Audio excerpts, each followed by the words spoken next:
Jangan lupa like, komen, dan subscribe channel YouTube TVRI Bengkulu dan nyalakan lonceng notifikasinya.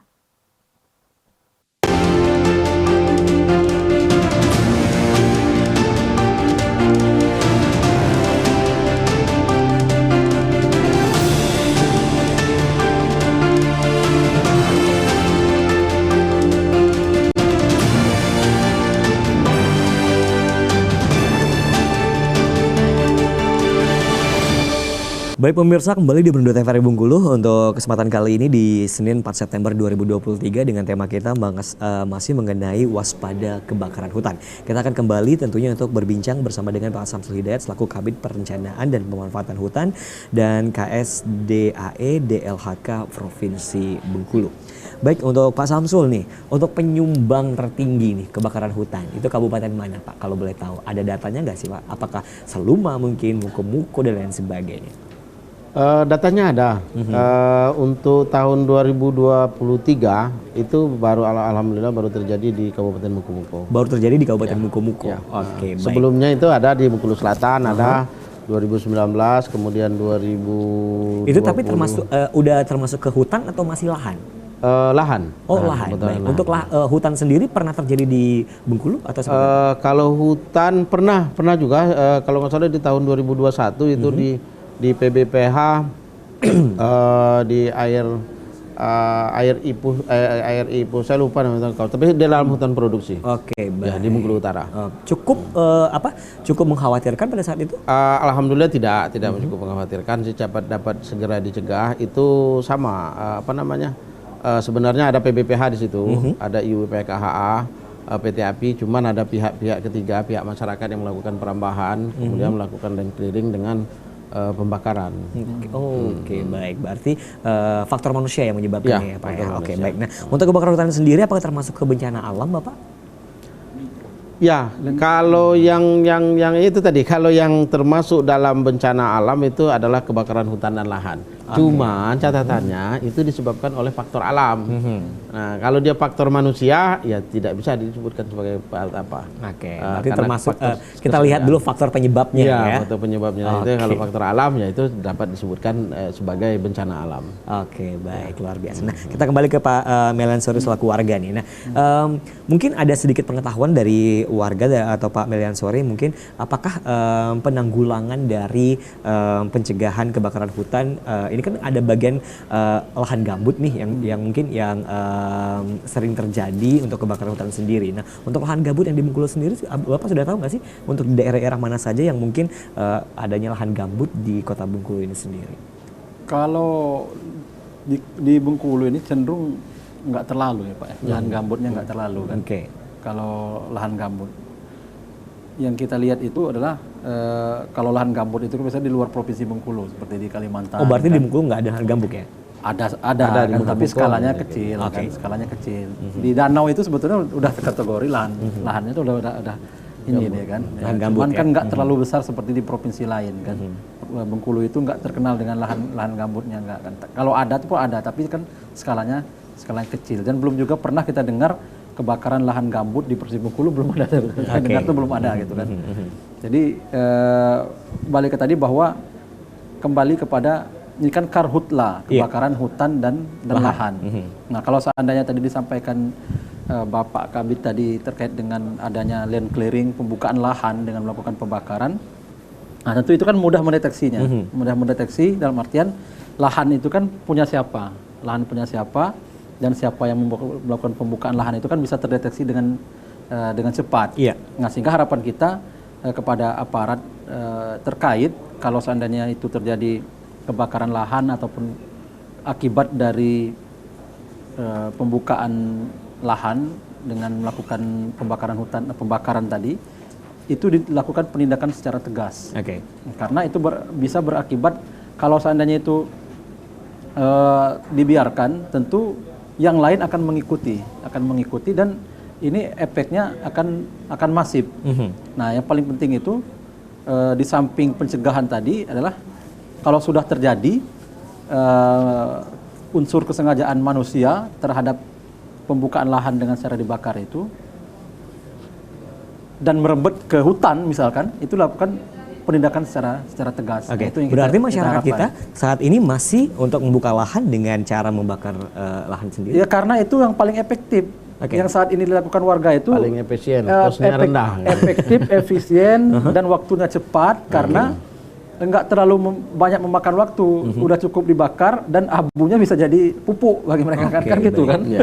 Oke. Nah, apakah edukasi yang disampaikan oleh masyarakat itu tidak tersampaikan atau seperti apa? Mengapa hal tersebut masih terjadi? Ya karena tadi kan karena masyarakat ini merasa ini lahannya sendiri kan. Lalu kemudian dia ingin cepat. Dia itu kalau sudah dibakar itu besoknya itu ataupun beberapa hari ke depan itu sudah bisa ditanami kan. Oke. Nah ini yang harus diantisipasi mereka yang kalaupun itu terpaksa membakar hutan, membakar lahan itu harus dipastikan betul-betul api itu betul-betul sudah tidak ada lagi. Nah yang terjadi itu kan kadang-kadang mereka abai kan sudah Setelah membakar mereka tinggalkan kan. Nah ini yang kita khawatirkan. Termasuk juga mungkin harus diantisipasi juga masyarakat yang ke hutan membakar puntung, apakah mereka kemah misalkan atau juga untuk mengusir nyamuk kan, pulang dari situ apinya nggak dipadamkan secara betul-betul padam kan. Nah ini juga bisa mengakibatkan apalagi datuk-datuk kita kan di dusun itu dia merokok kan, di daun-daun sudah kering dia merokok sembarangan dia buang kan.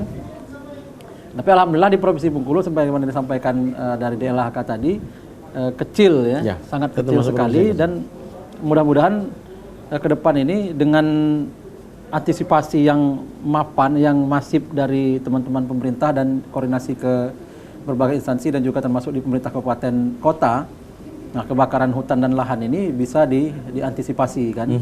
Jangan sampai, karena kebakaran hutan ini kan bukan hanya akibat kemarau saja. Tadi kan akibat ulah manusia juga bisa jadi kebakaran hutan. Nah jangan juga filosofi bahwa ini seperti pemadam kebakaran datang sudah tuh memadamkan udah pergi lagi. Nah, tapi upaya pencegahan tidak begitu masif kan. Nah ini harapan kita dengan kejadian di Kota Bengkulu ini, satu hari itu sampai berapa titik terjadi kebakaran, ini menjadi warning agar meningkatkan pola sosialisasinya ke masyarakat agar bisa diantisipasi dengan pencegahan kebakaran yang lebih luas lagi. Karena kalau di kota ini kan rentan sekali karena dekat dengan kawasan penduduk. Iya, betul. Nah ini akan menimbulkan korban jiwa termasuk juga harta dan benda. Kalau rumah sudah terbakar kan ini kan bahaya sekali kan. Merugikan ya. Dan itu sudah terjadi beberapa titik dan beberapa hari terakhir ini sudah terjadi di Kota Bengkulu. Nah kalau seandainya tidak diantisipasi dengan baik, kalau hujan ini belum juga turun dalam beberapa hari atau beberapa bulan ke depan ini, tentu faktor alam pun akan sangat berperan.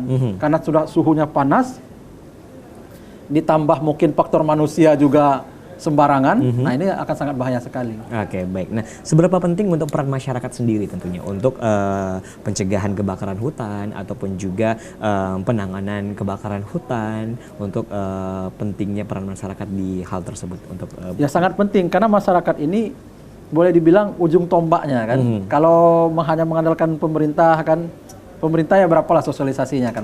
Memang penting juga, tapi masyarakat sebagai orang yang garda paling depan di lapangan, yang duluan sekali tahu kan, karena terjadi kebakaran lahan itu kan masyarakat di sekitar itu yang harus peduli lebih peduli duluan kan, dengan melakukan upaya-upaya gotong royong bersama warga akan memadamkan api, di samping itu juga menghubungi pihak pemadam kebakaran.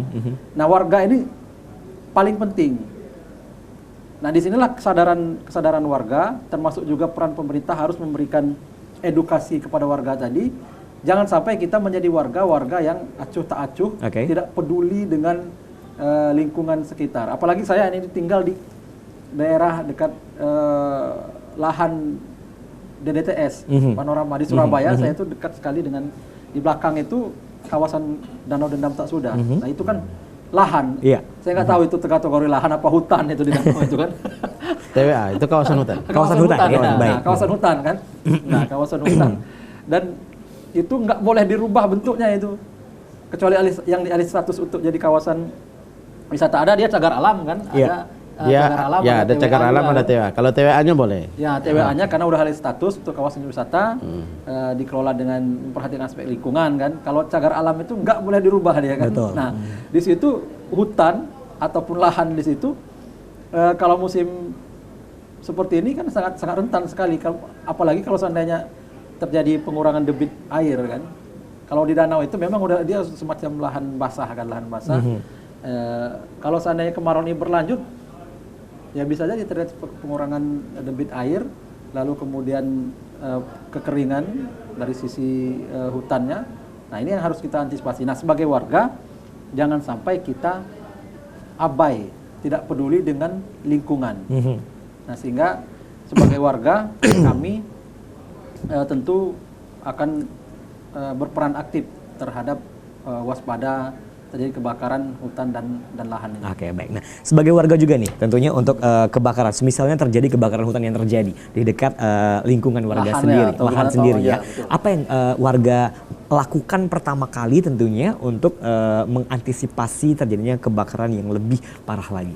Nah tentu kalau lahan, ini kan tentu kita, kalau lahan di sekitar kita, mengajak warga untuk bergotong royong melakukan pemadaman. Nah Oke. pemadaman ini kan ada teknik-tekniknya. Saya lihat itu kan bukan sembarangan, karena kalau sembarangan juga bisa membahayakan. Nah bagaimana teknik memadamkan api yang benar itu seperti apa? Nah ini kan perlu juga diberikan edukasi kan. Nah, Sebagai warga udah tahu hal tersebut? Banyak yang belum tahu. Oke. Banyak yang belum. Kalau kita kan bisa mengakses teknik-teknik itu kan di internet. Tapi bagi warga-warga yang kemudian tidak begitu peduli dengan ini, nah tentu harus ada sosialisasi dari pemerintah. Nah yang kedua, tentu sebagai warga segera mungkin menghubungi PBK. Oke. Itu kan sudah template itu kan. Nomor PBK sendiri udah tahu sebagai warga, Pak? Nah sebagai warga harusnya kita sesegera mungkin menyimpan nomor-nomor Oke, itu. baik. Agar nomor-nomor penting itu kita ketahui, agar terjadi sesuatu kita bisa menghubungi sesegera mungkin. Oke, baik. Berarti belum mengetahui ya. Nanti kita akan coba diskusikan lagi tentunya bersama dengan pemerintah setempat. Mungkin diedukasikan kembali tentunya untuk nomor-nomor penting yang ada, yang mungkin bisa menjadi salah satu antisipasi nantinya untuk terjadi mungkin kebakaran-kebakaran hutan yang terjadi di Kota Bengkulu. dan Mungkin sekitarnya. bisa disebar sepandu, Betul. kan? Di spanduk nomor-nomor yang kira-kira penting bagi warga bisa disebar juga, bukan hanya disebar di grup-grup WhatsApp. Iya, betul sekali. Baik. Nah, kita kembali ke Pak Saiful Hidayat ini mungkin. Untuk himbauan ke masyarakat mungkin Pak, boleh silakan mengenai kebakaran hutan atau juga kebakaran lahan yang mungkin menjadi tema kita sore hari ini. Disilakan. Ya, kami menghimbau ya dari Dinas Kehutanan dan Lingkungan Hidup dan Kehutanan Provinsi Bengkulu agar kita dapat menjaga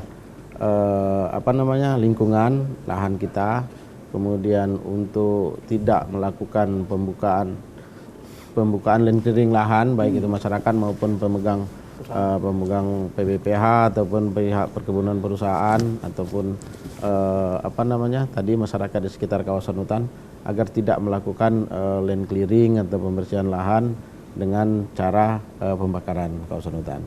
Jadi pesannya, jagalah hutan kita, biar hutan juga menjaga kita. Oke, baik. Demikian tentunya untuk himbauan dari Bapak Saiful Hidayat selaku Kabid Perencanaan Pemanfaatan Hutan dan KSDAE DLHK Provinsi Bengkulu, dan tentunya kita harus waspada mengenai kebakaran hutan ataupun juga lahan yang terjadi, mengingat musim kemarau itu masih terjadi di Kota Bengkulu karena ini menjadi salah satu pemicu terjadinya kebakaran hutan. Baik, saya Karim yang pamit, terima kasih. Wassalamualaikum warahmatullahi wabarakatuh dan sampai jumpa kembali.